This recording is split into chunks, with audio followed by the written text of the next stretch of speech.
Hello everyone, I'm Paul and today we're solving problem 3010. Divide an array into subarrays with minimum cost 1. This is easy and it has at least 2 different solutions, so here we show you both.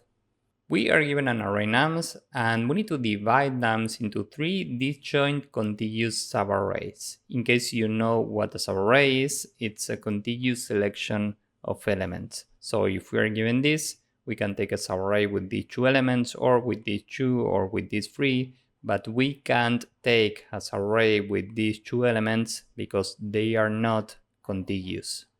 So we need to split this into 3 disjoint contiguous subarrays. So for example, if we take a subarray with 10 and 3, this means that we can't take a subarray with 3 and 1 because these 2 subarrays share the same element. So if we pick 10 and 3, then we have to pick either a subarray with only 1 or a subarray with 1, 1. Here we need to pick 3 subarrays, so if we pick 10 and 3, then we have to pick this and another subarray with the remaining 1. So we need to split nums into 3 disjoint contiguous subarrays such that we get the minimum possible sum of the cost of the subarrays. And the cost of each subarray is given by the first element. That's what it says here. So if we pick these 3 subarrays, the cost is given by the first element here, meaning 10, plus the first element here, meaning 1, plus the first element here, meaning 1. Here the sum is 12, and this happens to be the minimum possible cost that we can get, so we just return 12. Now maybe you're thinking about taking the 3 smallest elements. The thing is that we need to divide nums into 3 subarrays. This means that we need to include every element in nums into these 3 subarrays. That's why for the result we keep these 3 subarrays. Now, as you can see here, no matter what we select for the first subarray, we are always selecting the first element. So for the final result, we are always including this first element. So this is the first observation. The result will include 10 for sure. Now we know that we need to include this in subarray number 1 for sure because we need to include every element in nums. The thing is, what's the length of this first subarray? Because we could only take 10, for example, but here the solution is to take 10 and 3.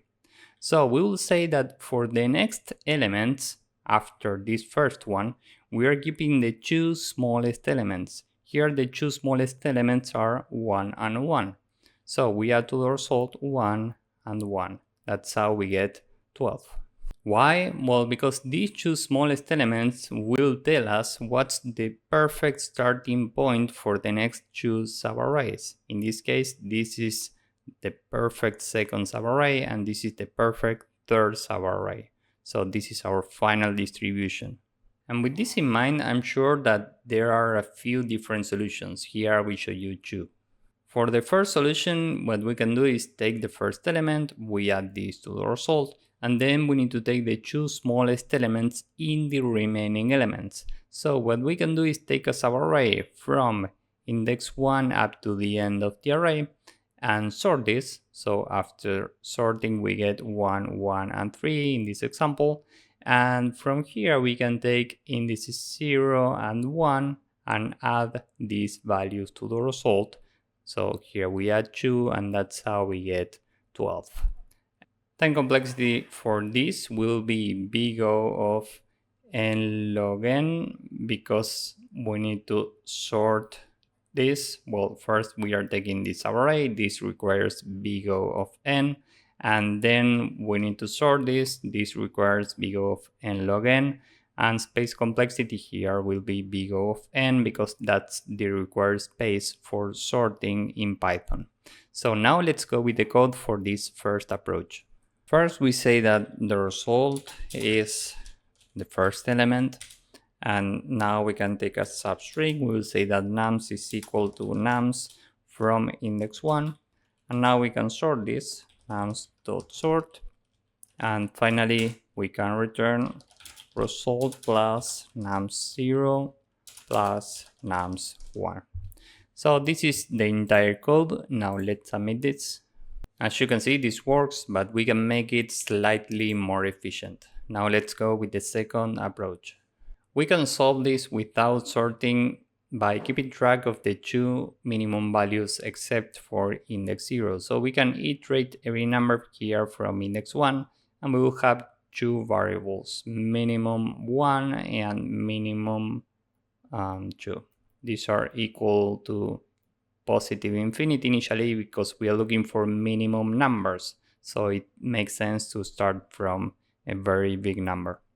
And now we are iterating every element from index 1 and checking if the current element is smaller than what we have in minimum number 1. In this case, 3 is smaller than positive infinity, so we can say that this is now 3.